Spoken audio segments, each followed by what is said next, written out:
how to reset the PHP version to the default version using cPanel.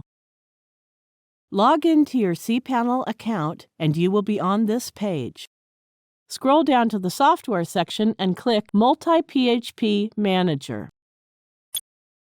It is better to set the PHP version in this Multi-PHP Manager interface than to set it manually. There is a box before the name of the domain for which we want to change the PHP version. Click to check the box.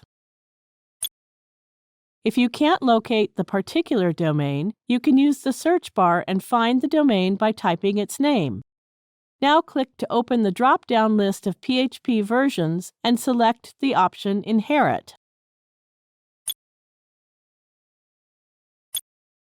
You cannot select the Inherit option with the PHP FPM enabled. Here it is disabled. Now click the Apply button.